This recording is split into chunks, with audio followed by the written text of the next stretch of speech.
donc je suis maire de la commune d'Allan, la proche couronne de Montélimar, première couronne de Montélimar. En même temps, je suis président de Montélimar Agglomération en charge de l'agriculture et du développement rural.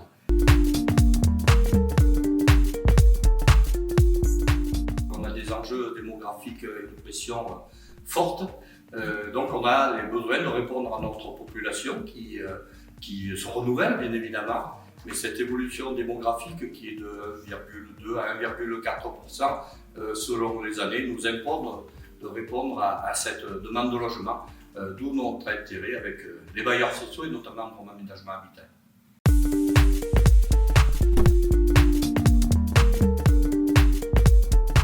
Et donc dans cette recherche de diversité d'habitat et de typologie d'habitat, nous avons élaboré un cahier des charges qui nous a permis de nous projeter sur plusieurs années et nous nous sommes naturellement orientés vers l'opérateur Domaine d'Aménagement Habitat pour permettre la réalisation de logements en réponse aux demandes dont on avait fait l'inventaire.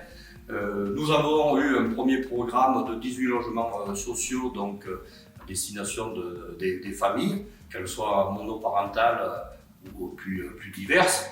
Et puis nous avons aussi mis en place un partenariat dans une seconde opération, sur une opération qu'on a qualifiée veille bienveillante, dans l'accompagnement des seniors en perte ou en baisse d'autonomie. Nous sommes très satisfaits de ce résultat.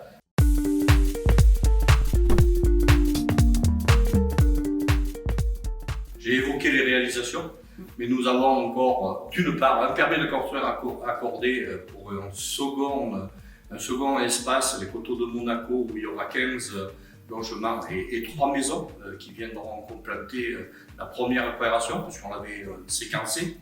Et puis, nous avons, par l'intermédiaire d'un opérateur privé, VFA, à contractualiser pour la construction, donc par cet opérateur, de 13 maisons en VFA, qui seront des logements donc en accession à la propriété. Et c'est justement pour varier la typologie d'habitat.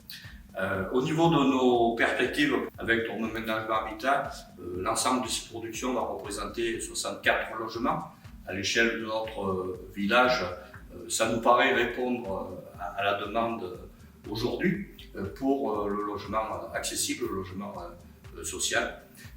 Nous envisageons par ailleurs, dans un nouveau quartier à créer, de poursuivre ces opérations, mais sur plus long terme, puisque nous essayons d'avoir une vision à 10 ans sur le logement.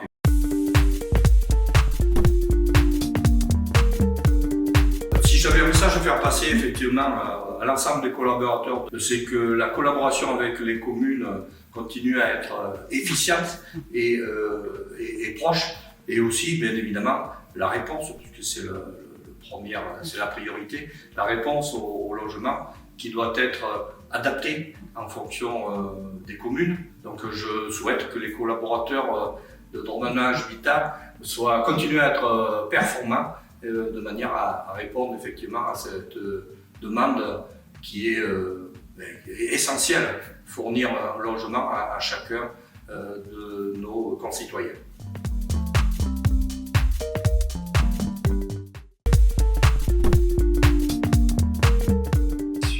Salépian et je suis responsable du service projet, donc qui produit les logements essentiellement et également quelques opérations autres que du logement.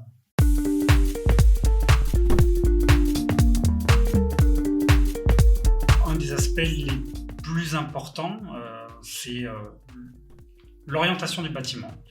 On ne s'en rend pas forcément compte, mais suivant la manière dont est orienté le bâtiment, ce qu'on appelle les apports solaires passifs, que ce soit surtout l'hiver, et puis même les protections solaires pour l'été, ne sont pas du tout les mêmes. Et ça peut avoir un impact de 15 à 20% sur un bâtiment. Donc, ensuite, on travaille sur la compacité du bâtiment.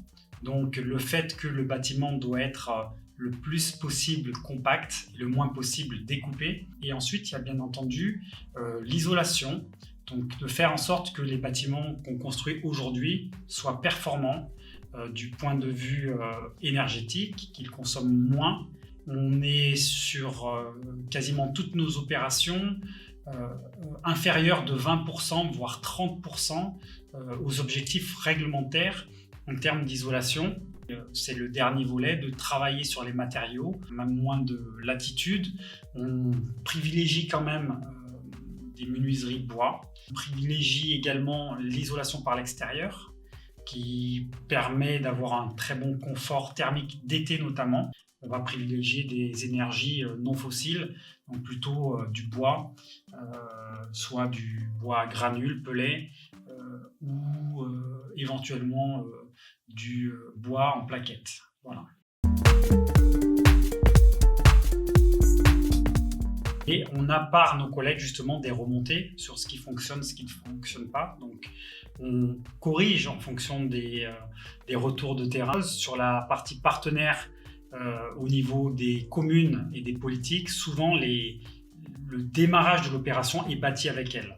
C'est-à-dire qu'on travaille vraiment en partenariat sur la définition même du programme. D'ailleurs, nous-mêmes, on travaille en maîtrise d'ouvrage délégué sur de nombreuses opérations pour le compte de communes et de communautés de communes qui n'ont souvent pas elles-mêmes le savoir-faire ou l'ingénierie pour mener à bien des projets.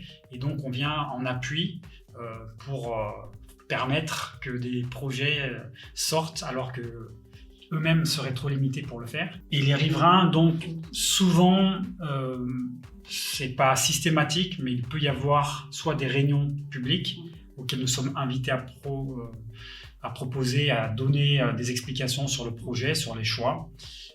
Ça peut être, c'est quand même assez rare, il peut y avoir effectivement des temps d'échange avec les riverains, ou ça peut être simplement de manière plus informelle. Quand on est sur les sites, on va faire un petit peu le tour des personnes pour leur dire, voilà, il va y avoir un projet ici, pour expliquer ce qu'on va faire. Drôme Aménagement Habitat est devenu et est une référence en matière de construction de logements.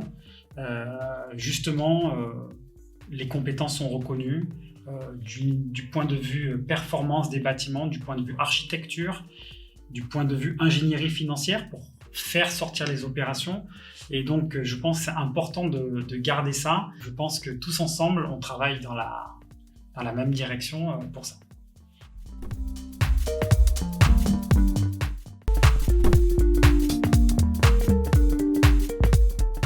Je m'appelle Christian Bussat, j'ai 64 ans et je suis maire de Dieulefi. C'est la première fois que je suis maire d'une commune importante, parce que Dieulefi est quand même à 3200 habitants. Et j'ai été agriculteur toute ma vie professionnelle.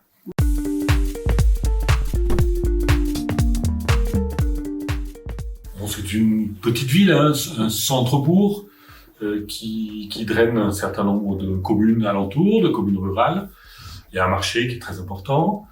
Du point de vue construction, on a la particularité d'avoir un centre-ville dont une partie importante n'est pas occupée pour des problèmes de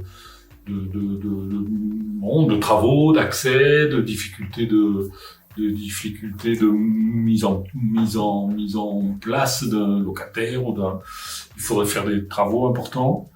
Donc c'est un de nos axes de travail d'essayer d'encourager les propriétaires à faire des travaux de rénovation dans le centre-ville. Il y a ensuite des zones qui ne sont encore pas construites et qu'on va là aussi essayer de mettre à la construction pour pouvoir proposer aux gens, aux jeunes en particulier, des possibilités de logement. On a pas mal de retraités à Dieulefi, donc plutôt des villas avec des petits jardins. Et puis on a des jeunes travailleurs qui travaillent soit à Dieulefi, soit aux alentours, jusqu'à Montélimar, et qui ont besoin de logement et ils ont du mal à trouver. Les loyers sont assez hauts, donc c'est compliqué. Les prix de l'immobilier est assez haut, c'est compliqué. On est une zone touristique, hein, on est une commune touristique, donc c'est vrai qu'il y a des problèmes de logement.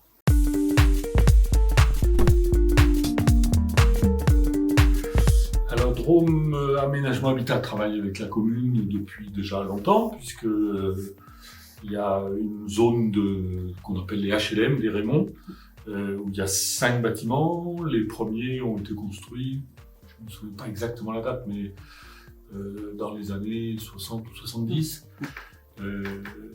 Et il y a, voilà, donc il y a ce volet-là, et puis il y a une autre zone de construction que vous avez gérée, qui est en train d'être terminée, qui s'appelle les moulinages. Donc sur les moulinages, le type de construction est quand même... on aurait été là, on aurait été en responsabilité à la mairie, on vous aurait demandé des choses peut-être un petit peu plus novatrices sur le plan notamment de l'isolation, même de l'esthétique. Alors il y a un concours d'architectes qui a été fait, donc c'est difficile de critiquer. Moi j'attendrais de vous des choses un petit peu plus novatrices, un petit peu plus... je pense qu'il faut qu'on avance. C'est notre particularité en plus, on a été élu sur la transition environnementale, donc les histoires de type de construction, de matériaux, d'isolation thermique, c'est quelque chose de central. Et puis sur les HLM, donc les HLM des Rémonts, on part avec vous sur une aventure assez particulière puisqu'il a été décidé en 2013 et c'est en train de se mettre en place la destruction de 2 bâtiments. Donc ça concerne 40 familles qu'il va falloir convaincre de partir. Donc il va falloir leur proposer autre chose dans les 3 autres bâtiments ou dans les nouveaux bâtiments des moulinages. Je prendrai l'exemple de ces 2 bâtiments qu'on va donc détruire, que vous allez détruire, qu'on va détruire ensemble. On est en train de réfléchir avec vos services, avec vos personnels, sur qu'est-ce qui se passera après. Et les premiers échanges, je trouve qu'ils sont très favorables, c'est-à-dire qu'on est écouté,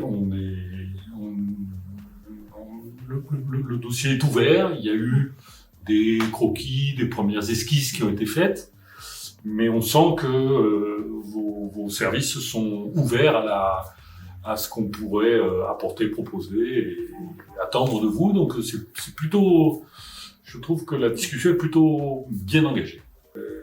Concrètement, nous, ce qui nous motive et ce pourquoi on est là, c'est vraiment... on a été élus sur des problématiques de transition environnementale, donc c'est des problèmes de matériaux, d'isolation, de production d'énergie.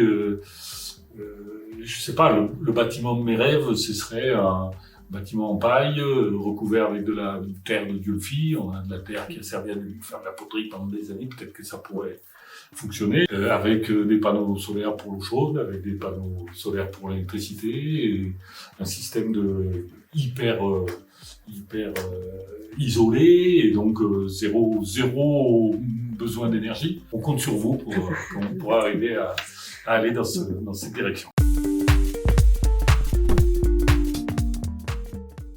Osons une transition heureuse.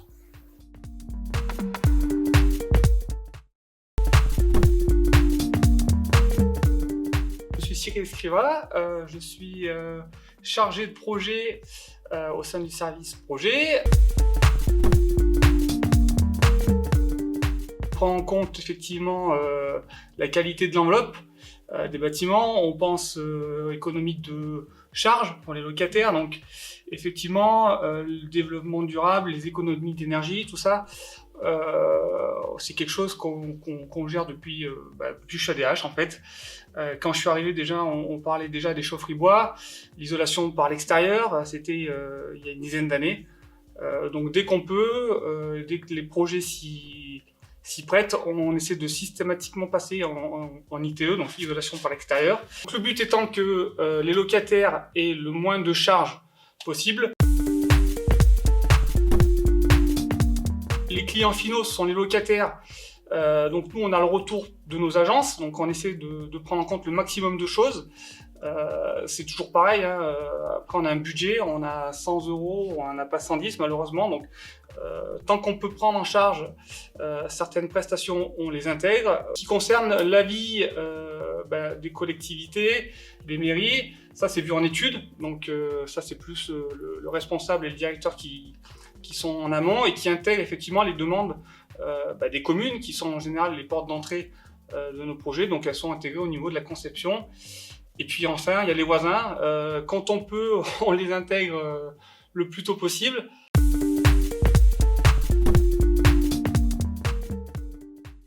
Je pense qu'on est dans une bonne entreprise. J'espère que ça continuera et puis que la cohésion sera toujours présente. Voilà.